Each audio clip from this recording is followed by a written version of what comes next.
주의 성령께서 오늘 이 자리에 계십니다.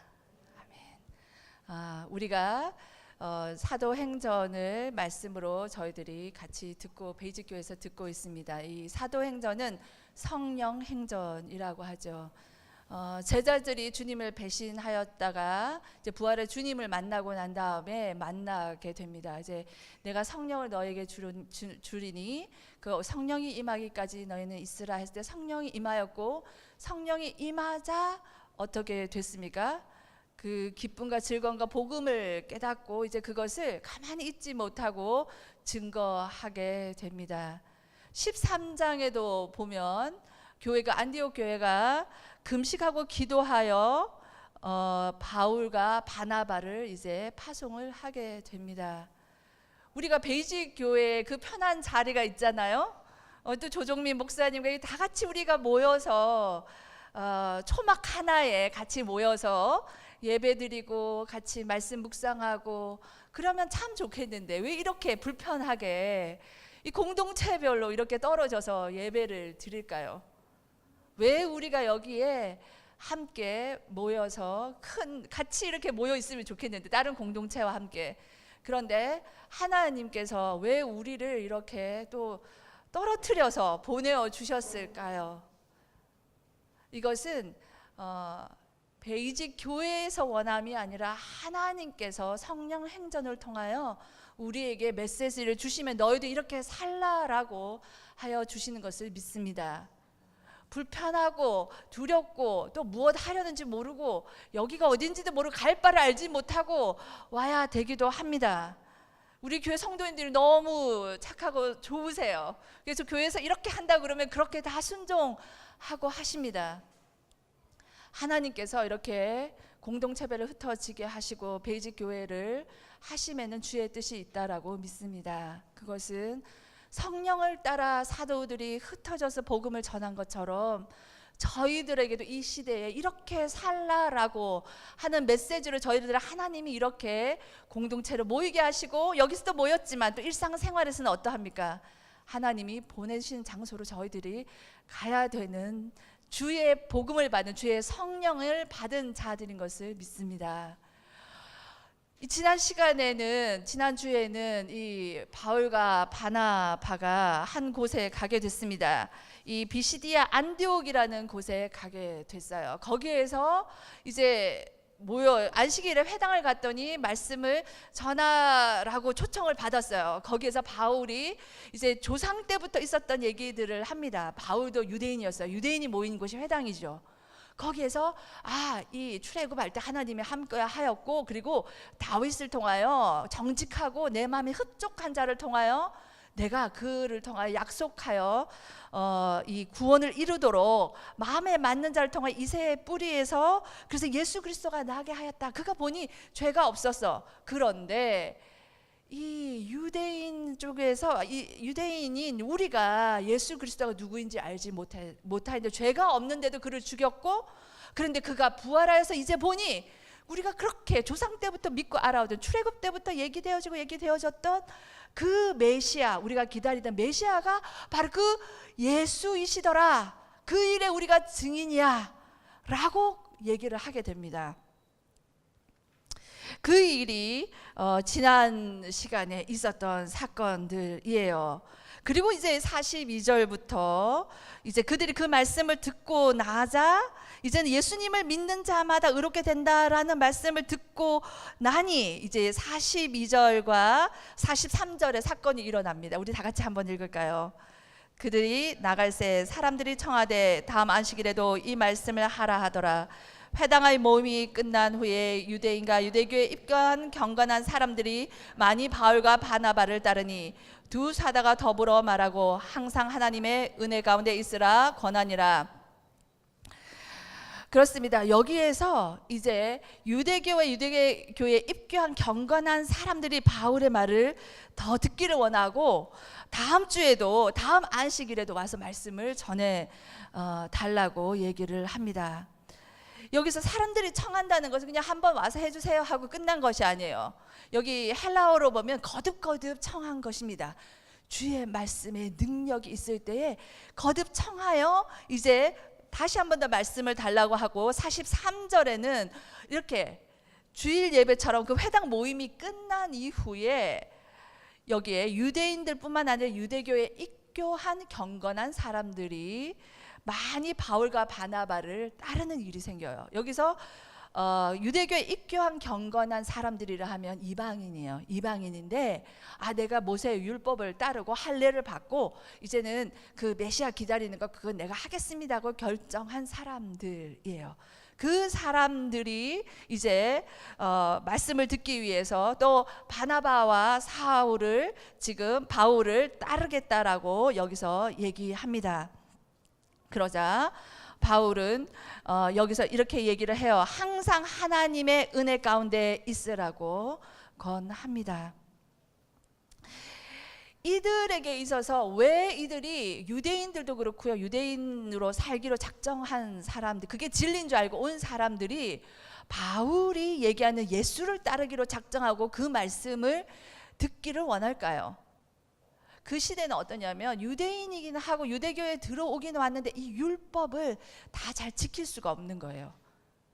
여러분 십계명 생각나죠? 쉽게 생각하면 율법을 십계명도 이 율법의 대표적인 하나인데 우리도 지금 그 율법 십계명 지키려면 다 지킬 수가 있나요?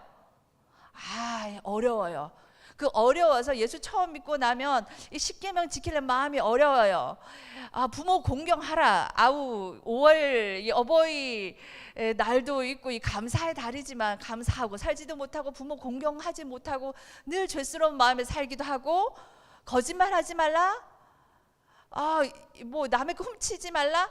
뭐 훔치는 것이 그냥 뭐 눈에 보이는 거 훔치는 거입니까? 우리가 참 우리가 주위에 있는 사람들의 시간을 낭비하게 만들기도 하고 우리 것이 아닌데 남의 것을 가지고 주장하는 일들도 있고 십계명 지키기 참 어려워요. 말하자면 유대인 중에서도 이 율법을 따라 살아야 되는 것이 유대인인데 그것이 되어지지 않는 겁니다. 그러니까 율법이 워낙은 사랑법이야. 하나님이 사랑해서 나는 너의 하나님, 너는 내 백성. 우리 서로 사랑하면서 살자. 라고 율법을 줬는데 그것을 하나, 둘, 셋, 넷 이러다 보니 이것이 이제는 규칙과 원칙이 되어버리고 교리가 되어버리고 이게 얽매는 이 테두리가 되어버린 거예요. 그러니까 자유하지를 못해요. 사랑하라고 우리 서로 사랑하자고 만드는 규약인데 그것이 이제는 옥죄어져서 얽매어지는 거예요. 그 가운데 자유함을 잃어버렸어요. 그래서 이제 율법으로는 의롭다라고 이제 너는 의로와라고 그런 의로움을 받지 못하는 거 이 유대인도 알고 이방인에다가 이제 유대인으로 돌아온 사람들 그걸 알지를 못하는 거예요. 그러니까 이제는 그 문제, 죄 문제가 늘 이렇게 있습니다. 그런 가운데 이제 바울을 통하여 들려지는 말씀이 뭐예요? 예수 그리스도가 그 죄 문제를 해결하였다, 자유케 하였다 라고 하니 얼마나 기쁘고 좋은 소식입니까? 믿기만 하면 의롭게 된다라는 소식을 듣게 되었습니다. 그럴 때 이 소식이 얼마나 기쁘고 즐겁겠어요. 그냥 하나하나 안식일에 뭐 하지 말고가 아니라 이제는 너희를 거기서 해방하였다, 죄 문제에서 해결하였다니 그 말을 듣고 또 듣고 싶지 않겠습니까? 사랑한다는 말은 듣고 또 들어도 너무나도 좋죠. 이 사도 바울을 통하여 들려지는 말씀은 뭐냐면 하나님이 너희를 사랑하사 이처럼 사랑하사 독생자 예수 그리스도를 보냈다, 이 사랑의 메시지인 거예요. 그러니 그 말을 듣고자 또 청하여 그리고 그 말씀을 어떻게 하면 내가 따를 수 있을까 해서 따르기로 작정된 자들이 온 겁니다. 제가 부모님께 매일마다 전화를 드려요. 뭘 하냐면 사랑해요 라고 얘기합니다. 부모님도 사랑한다라고 얘기해요. 이 사랑의 메시지를 주거니 받거니 한 지가 한 20년이 됐어요. 작정하고 이제 뵐 때마다 전화할 때마다 사랑한다고 고백하리라 한 것이 25년이 지난 것 같아요. 그전에는 그렇게 고백하는 것 쑥스러워서 못했어요. 그런데 하고 보니 너무 좋아서 해요. 근데 그 말은 듣고 또 들어도 질리지가 않아요. 어쨌든 힘들고 어려울 때는 부모님께 일부러 전화해요. 뭐 하고 싶어서? 사랑한다 말 듣고 싶어서. 지금 이 모습이 아닐까 생각이 듭니다. 이 죄 문제, 그리고 내가 사랑한 하나님의 사랑을 받은 자나 죄 문제가 해결되지 않은데 이 유대인에게는 지금 그 문제가 해결된 거예요. 그런데 그 사랑의 메시지를 계속 듣고자 나오고 있습니다. 100만 번 들어도 좋은 말씀이 사랑한다는데 그 메시지가 사도 바울을 통하여 지금 증거되어진 것입니다. 그러자 44절에 보니까요, 이제 그 다음 안식일에 바나바와 이제 사울이 왔습니다. 왔더니 이제는 44절 우리 다 같이 한번 읽어볼까요? 더 놀라운 사건이 일어납니다. 시작. 그 다음 안식일에는 온 시민이 거의 다 하나님의 말씀을 듣고자 하여 모이니, 이제는 보니까 누가 모였습니까? 온 시민이 다 모이는 일들이 일어났습니다. 이것이 복음의 능력입니다. 이 복음의 능력이 우리 이 대한민국에도 복음이 능력이 들어오자 지금 뭐 4분의 1이 그리스도인이라고 칭하는 사람이 되기까지 말씀으로 되어진 예수 그리스도의 사랑의 능력은 이러한 역사를 이루는 것을 봅니다. 구원의 역사입니다. 그렇죠. 이제 온 시민이 다 모여서 무엇 하자고 여기 모였습니까? 말씀 보니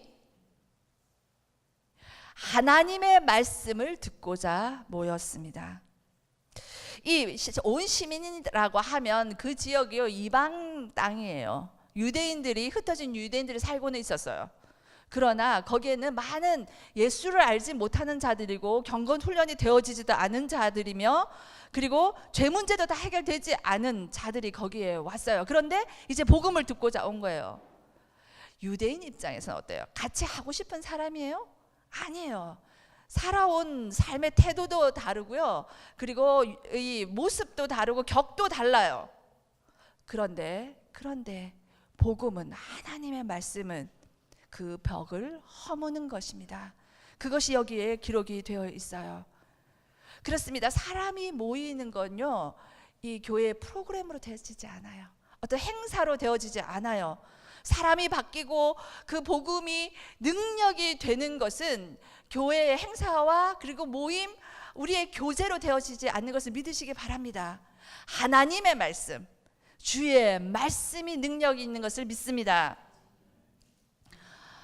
그 하나님의 말씀이 율법으로부터 자유케 되는 것, 그것을 여기서 알게 된 것입니다.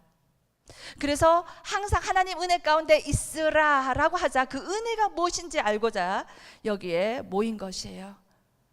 교회는 설법을 듣는 곳이 아닙니다. 내 삶의 문제에 대해서 조금 위로되는 말씀 하는 곳이 교회가 아니에요. 그냥 나의 있어 삶의 문제에서 이 지도해 주는 그런 책을 가지고 그것에 대해서 제대로 풀어주는 것이 아닙니다. 도덕적 가치를 가르쳐 주는 것도 아니에요. 생명력이 흘러가는 것이 교회인 것을 믿습니다. 그것은 말씀이에요. 하나님의 말씀이에요. 하나님의 말씀은 생명력입니다. 그래서 오늘도 그 유대인들이 또한 시민들이 다 모여서 말씀을 듣고자 모였는데, 생명력이 흐르는 곳에는 꼭 반대되는 일이 일어나요. 우리가 주의 말씀대로 살라 하면 그렇게 살도록 놔줍니까? 아니지요.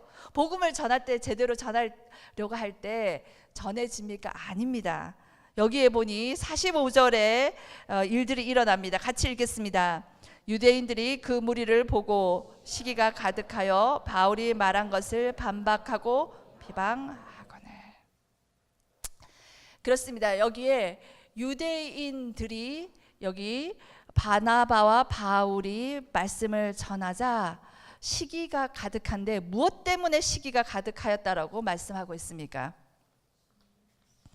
그렇죠. 여기 보니까 그 무리들을 보고, 그때 그 지역에 있어서 자신들이 이 권력을 잡고 있었단 말이에요. 종교, 이러면 기독교가 아니, 그 종교적으로는 자신들의 이 규칙과 원리와 이 교리와 전통을 가지고 아주 표시나게 하고 다녔단 말이에요. 모습 속에다 말씀을 달고 다니고요. 그리고 기도의 시간을 지키고 예배의 시간을 지키고요. 이 안식일을 지키고 이 종교적인 행위를 아주 철저하게 했던 사람들이에요. 자신들이 존경과 지위를 이 높임을 받고 있었던 사람들이에요. 종교적 전통이 있었고 혈통으로는요. 창조 때부터 해서 되어진 족속이 우리이다라고 자부심이 대단했던 사람들이에요. 그런데 이제는 많은 무리들이 누구에게로 갔어요? 바울과 바나바에게로 간 거예요. 하나님의 복음이 증거되어지는데도 여기에 보니 사람의 방법이, 사람의 연약한 모습이 드러납니다. 시기심이 가득했다라고 해요. 시기심이 가득했다는 말은요, 헬라어로 보면 이게 끌어오르다예요. 끌어오르다. 자신의 지지 기반이 약화되는 것 같아서입니다. 이 유대인으로 말하면 날마다 말씀을 외우고 달고 다니고 표시한 거예요. 말하자면은 저와 같은 목사와 같은 사람이에요. 이 존경심 받고 좀 뭔가 하는 것 같고 이제 그런 자들이에요. 교회로 보자면 어떨까요? 10년, 20년, 30년, 40년 평생 모태신앙으로 그렇게 되어진 사람들이 지금으로 말하자면 하나님의 복음의 역사가 일어나자 시기심이 발동한 거예요. 성숙된 자들은 그렇지 않겠지만 여기에서는 그런 일들이 복음을 전하는데 일어났다라고 얘기하고 있어요. 바울이 누굽니까? 여기 보니까 바울이 말한 것을 반박하고 비방을 하고 있어요. 바울은요, 그 시대 최고의 신학학자였던 가말리엘 선생에게 배운 자예요. 말씀에 능한 자예요. 누구보다도 율법을 잘 지킨 자예요. 그 바울에게 뭐라고 하고 있어요? 반박을 하고 있습니다. 다 틀렸다라고 얘기하고 있어요. 반박한다 할 때요, 이 헬라어로 보면 계속해요 반대하다라는 뜻이 있어요. 하는 말 족족 틀렸다라고 얘기하고 비방을 하고 있어요. 비방은요, 인격적으로까지 조롱했다라는 것입니다. 그렇습니다. 여러분이 예수님 믿고 이제 이렇게 되기까지 주의 이제 말씀을 가지고 살아갈 때에 쉽습니까? 이번 한 주 직장에서 어떠하셨고, 가정에서 어떠하였고, 가족에서 이 친정 시댁에서 어떠하셨습니까? 그냥 친구들과 만났을 때 어떠했습니까? 아우, 말도 못 꺼내잖아요. 요즘은 내가 예수 믿는 사람이다라고 말도 못할 정도가 되어졌습니다. 왜냐? 꺼내기만 하면은 비방이 되어지고 내가 수치스러워지지요. 그리스도인이라고 하는 것 자체가 자랑스럽고 떳떳하지 못한 시대를 살아가고 있습니다. 이때는 복음을 전할 때 이 종교적 열심이 있는 내부에서 문제가 일어나요. 이 종교적 열심이 있는 내부에서 시기심이 가득한 것을 봅니다. 인간의 냄새가 나는 속성을 드러내요. 그리고 복음이 거부되어집니다. 이것이요, 사도 바울의 때만이 아닙니다. 바나바 때만이 아니요. 이 말씀이 왜 우리에게 주어졌을까요? 주의 말씀은 살았고 운동력이 오늘도 있어서 우리에게 메시지를 전합니다. 너희가 그리스도인으로 복음을 전하고 그 말씀대로 살려야 할 때에 이러한 사람들을 만난다는 거예요. 오해를 받습니다. 여러분 사람 만날 때에 그리스도인이기 때문에 면박을 당하셨나요? 아니면 복음을 전하기에 어려움도 겪으셨어요? 그것 때문에 직장에서 좀 부당함을 당하기도 하셨고, 교회에서, 학교에서 친구들이 좀 외면하는 일도 겪어요? 제대로 가고 있는 겁니다. 말씀하십니다. 복음이 증거되는 데는 반대되는 일이 있대요. 가족에서 어려움도 겪어요. 왜 교회 가냐고, 그렇게 한 번 가면 되지 그렇게 자주 가냐고 남편에게 얘기도 듣기도 하고요. 시댁에서 교회에서 중요한 하나님의 말씀을 들어야 될 일이 있을 때 또 부르기도 하고 더 아픈 일도 생기고 여러 가지 일들이 생깁니다. 그러면서 그 하는 일이 잘못되었다고, 너 잘 생각해봐, 이성적으로 생각해봐. 지금 그렇게 하는 것이 맞는지, 지금 너의 커리어를 쌓고 지금 공부를 해야 되고, 지금 너가 얼마나 이 세상에 탑을 찍어도 살기 힘든 세상이지 않냐 라고 하면 말씀대로 살아가는데 어렵게 합니다. 척박한 땅을 만나게 되어요. 마른 땅을 만나게 됩니다. 우리는 늘 그렇게 생각하죠. 우리는 복음을 전하는 자리에 있고 그렇게 반대하는 세력을 만나기만 하는 자로 여겨지죠. 여기서 보면요, 유대인들이 복음을 전하는 자들을 방해합니다. 말하자면 말씀을 가장 잘 알았던 자들이 복음에 대해서 거절하는 일들이 있습니다. 고린도전서 10장 12절을 통하여 사도 바울은 우리에게 경고합니다. 그런즉 선줄로 생각하는 자들아 넘어질까 조심하라. 선줄로 생각하는 자들아 넘어질 줄로 조심하라. 자녀들을 주일날 교회 예배드려 오지 못하고 학원으로 보내는 부모가 누구인지 아세요? 예, 그리스도인 부모들도 세상 부모와 똑같이 그러합니다. 그래서 지금도요, 그 믿는 부모와 믿는 자녀 가운데 갈등이 있기도 합니다. 그 소식을 지금도 제가 듣고 있어요. 주의 복음이, 주의 말씀이 생명력일 때는 그렇게 하지 못하겠죠. 여러분, 그렇습니다. 복음의 증거의 여정에는 이 사도 바울처럼요, 어려운 일이 있다는 것입니다. 그런데 하나님의 복음이 되어지는 것에는요, 이 막힐 때 하나님께서 또 다른 길을 여시는 것을 봅니다. 여기 한번 보도록 하겠습니다. 46절과 47, 48절 우리 다 같이 한번 읽겠습니다. 바울과 바나바가 담대히 말하여 이르되 하나님의 말씀에 마땅히 너희에게 전할 것이로되 너희가 그것을 버리고 영생을 얻기에 합당하지 않은 자로 자처하기로 우리가 이방인들에게도 향하노라. 주께서 이같이 우리에게 명하시되 내가 너를 이방의 빛으로 삼아 너로 땅끝까지 구원하게 하리라 하셨느니라 하니 이방인들이 듣고 기뻐하여 하나님의 말씀을 찬송하며 영생을 주시기로 작정된 자는 다 믿더라. 아멘. 아멘. 그렇습니다. 예수 믿는다 하면요, 환영받지 못하는 거고요.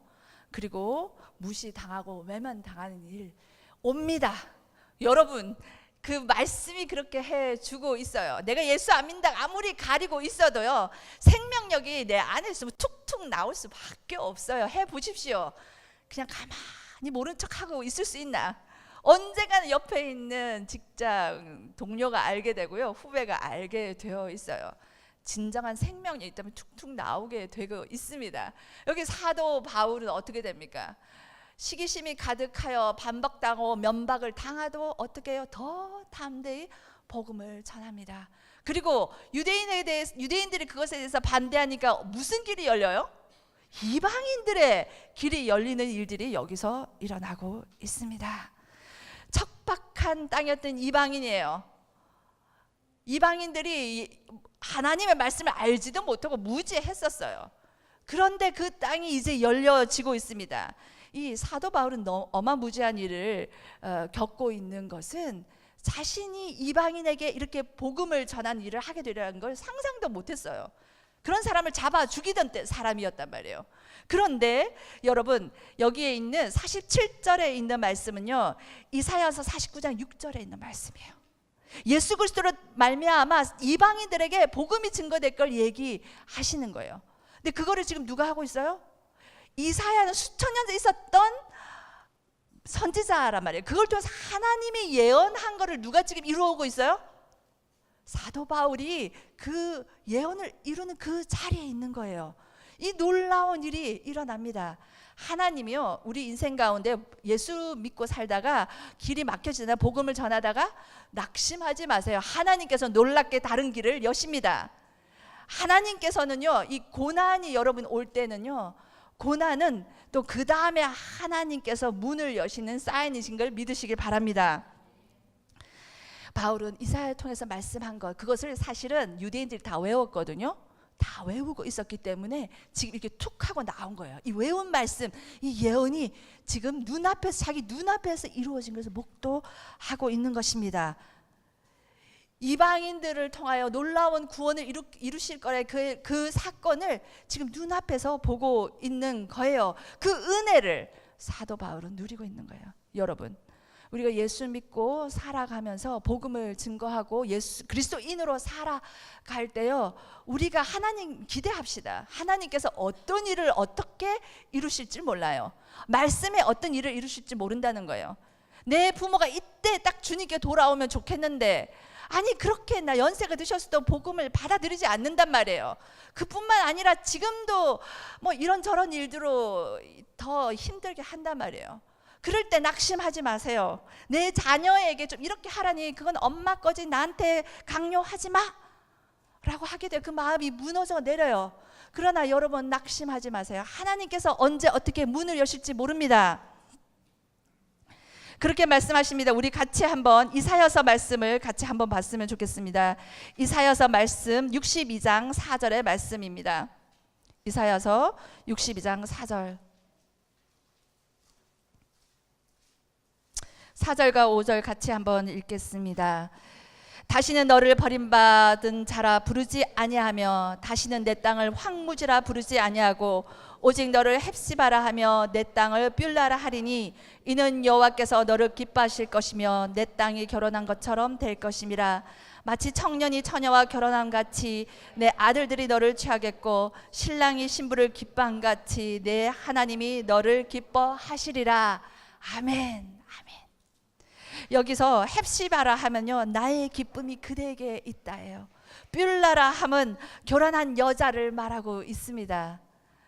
하나님께서요, 이 척박한 땅에 복음이 뿌려질 때요, 복음을 우리에게는 전하는 능력만 있는 거예요. 전하라고만 하셨어요. 그 결과는 하나님께 맡기는 거예요. 그런데 하나님께서는 어떻게 하시는지 아세요? 헵시바가 되게 하고 뷸라가 되시게 하시는 하나님 걸 믿습니다. 너는 나의 기쁨이라고 하는 일들이 우리 가정에 일어나게 될 것이에요. 우리 주변이 여호와의 신부로 변하게 되는 일이 일어날 것입니다. 마른 땅에 샘이 솟게 될 것이에요. 그거는요, 나 때문이 아니에요. 누구 때문에? 예수 그리스도 때문이에요. 예수 그리스도는 생명이시기 때문입니다. 그렇습니다. 하나님의 방법이세요. 막힐 때는요, 그것에 대해서 낙심만 하지 말고 하나님이 열어놓으신 곳으로 가면 되어집니다. 유대인들이 그 척박한 땅이 받지 않으니까 하나님께 이방인 땅, 하나님을 무시하고 알지 못했던 그 땅이 열려지는 일이 일어나게 됩니다. 그러자 이방인들은 어떻게 하나요? 듣고 기뻐하고 찬송하고 믿는 역사가 일어납니다. 이 놀라운 일이죠. 하나님께서는 유대인들에게 선택된 백성으로 삼았단 말이에요. 그런데 그것을 유대인들이 거부하자 어떻게 해요? 이방인, 하나님을 알지도 못하고 그 전통도 모르고 교리도 모르든, 말하자면 내가 믿는 가정에 태어나지도 않았는데 그 사람을 통하여 어떻게 된지 우리가 복음을 듣고 이 자리에 오지 않았나요? 하나님께서 그 일을 이루신 거예요. 여기서 보니까 이방인을 통하여 빛을 삼아 땅끝까지 구원을 이루는 그 일을 지금 이루고 있습니다. 찬송하고 기뻐하는 일을 이루고 있습니다. 그래서 49절에는 주의 말씀이 그 지방에 두루 퍼지더라 라고 되고 있어요. 여러분, 바나바와 바울이 유명해진 게 아니에요. 누가 지금 온 지방에 퍼지게 됐습니까? 주의 말씀입니다. 그렇습니다. 우리가 주님 사랑한다 하고 복음을 전하고 우리 하루하루 삶을 살아가잖아요. 그거는 나를 위한 삶이 아니에요. 무엇이 되어야 합니까? 주의 말씀이 증거되어지는 삶이길 주의 이름으로 축원합니다. 아멘. 주의 말씀이 사람이 아닌 주의 말씀이 능력으로 증거되어지고 있습니다. 그 지방에 두루 퍼지게 됩니다. 그러할 때에 또 다른 일들이 일어나고 있어요. 50장 우리 다 같이 한번 50절 같이 읽겠습니다. 이때 유대인들이 경건한 부인들과 그 신의 유력자들을 선동하여 바울과 바나바를 박하게 하여 그 지역에서 쫓아내니. 여기에서 그렇습니다. 복음대로 말씀대로 살려 할 때 또 여기 어려움이 있는 것이 일어나죠. 이제는 유대인들이 자신들의 전통을 가지고 얘기해도 안 되니까 누구를 동원하냐면 그 지역의 유지들을 동원합니다. 경건한 기부인들에게 얘기해요. 그 시대에는 행정관으로 여자들도 사용을 했거든요. 여기 황제를 섬기는 일들을 했습니다. 영향력을 행사하시는 탁월한 위치에 있는 상류층에 힘 있는 자들을 사용하고 있습니다. 우리는 늘 복음을 위하는 자들 같으나 정말 우리가 깨어서 기도하고 분별력 있게 살아가야 됩니다. 그들이 유대인들이 경건한 귀부인들과 신의 유력자들에게 선동하는 일이 있어요. 그걸 통하여 복음이 전해지지 못하도록 한다는 거예요. 우리가 예수 그리스도의 복음을 전하려 하면요, 이런 일들이 일어나게 됩니다. 그리고 고린도전서 14장 30절에서는 이렇게 말씀을 하고 있어요. 지혜에는 아이같이 되지 말고 악에는 어린이가 되라. 지혜에는 장성한 자가 되라. 그 말은 우리가 복음이 증거되어지는데 방해꾼이 되지 말라는 것입니다. 여기에서는 하나님의 말씀이 미리 이미 주어진 유대인들이었어요. 그런데도 지금 복음이 증거되지 못하게 일을 하는 거예요. 우리가 자신들을 돌아봅시다. 혹이라도 내가 주의 복음이 증거되는데 내가 드림이 되는지 아니면 방해꾼이 되는지. 침묵하고 있으면 괜찮다고요? 아니올시다. 주의 성령을 받았을 때는요, 가만히 있지를 못하게 되는 거예요. 증거하게 되고요, 그것이 표가 나게 되고요, 그것을 자랑으로 여기게 됩니다. 이번 한 주의 삶 속에서 내가 예수 그리스도를 자랑하지 못하였다면 이 시간 주님 앞에 고백합시다. 하나님, 제가 참 잘못했습니다. 예수 그리스도가 나에게 자랑이 되지 못했습니다. 내가 주님을 참 부끄럽게 여기는 부끄러운 자가 되었습니다. 그것이 악하다고 합니다. 하나님께서는 성령을 우리에게 주셨음은, 예수 그리스도를 믿음은 성령이 없으면 믿어지지 않습니다. 예수 그리스도를 구주로 영접하셨습니까? 그러하다면 성령이 내 안에 있을 때에 이 성령과 함께 복음을 증거하는 자입니다. 방해꾼이 되지 말고 침묵자가 되지 않기를 주의 이름으로 축원합니다. 그러자 이 사울은 그때 어떻게 하냐면, 사도 바울은 이렇게 합니다. 51절 한번 읽겠습니다. 두 사람이 그들을 향하여 발에 티끌을 떨어버리고 이고니온으로 가거늘. 52절, 제자들은 기쁨과 성령이 충만하니라. 아멘. 하나님께서 고난을 통하여 이곳에 문을 닫으십니다. 그러자 고난은요, 하나님은 새로운 길을 보고 걷게 하는 사인포스트, 표지판과 같은 것 같습니다. 여기서 보니 고난이 오자 어떻게 해요? 이제는 신에 있는 먼지를, 발에 있는 먼지를 털어버려요. 마태복음 10장 14절에 제자들을 주님께서 보내실 때 그러세요. 너희를 환영하지 않는 곳에서는, 영접하지도 않으면 그곳에서 먼지를 털어버리라. 그것은 이제 관계성을 끊는다는 의미예요. 그리고 그런 말이, 여기서는 믿는 사람도 있지만 쫓아내는 유대인이 있죠. 유대인들 있고 고관들, 그에 대해서는 내가 이제 관계를 끊습니다 라는 표시로 이렇게 털어버리는 거예요. 이고니온으로 갑니다. 그것은 있는 곳에서 더 안쪽으로, 동남쪽으로 120km 떨어진 곳에 있는 곳이에요. 이 사도 바울은 이 125km를 어떻게 가고 있는지 아세요? 스포츠카 타고 가지 않아요. 아주 먼 길을 뚜벅뚜벅 걸어 하루하루 걸음을 걸어 그곳을 가게 됩니다. 사도 바울은 신세 한탄하지 않아요. 내가 왜 예수 믿어서 이 고생을 하나 하지 않습니다. 투덜대지 않아요.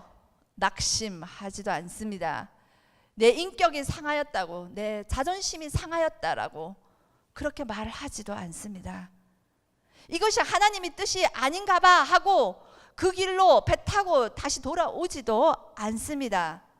반대하는 장벽을 만날 때, 고난을 만날 때 다시 돌이켜 주께서 인도하는 걸음으로 그 발걸음을 옮기는 것을 봅니다. 여러분 지금 힘들고 어려운 시기를 겪고 계십니까? 거기에는 분명하게 하나님의 사인이 있어요. 하나님의 표지판이 있는 걸 보시기를 바랍니다. 낙심하라 하지 않으세요. 불평하라 하지 않으세요. 그 자리에 주저앉으라 하지 않고 사도 바울을 통하여 오늘도 우리에게 말씀하시면 너의 길 가라. 내가 너에게 말한 대로 가라. 그것은 어딜까? 우리에게 주신 곳 아니겠습니까? 사도 바울은 이고니온이에요. 그거를 향하여 오늘도 한 걸음 걷고 내일도 한 걸음을 걸어 복음이 인도하는 대로 가게 됩니다. 로마서 5장 3절에서 4절에서 사도 바울은 이렇게 고백을 해요.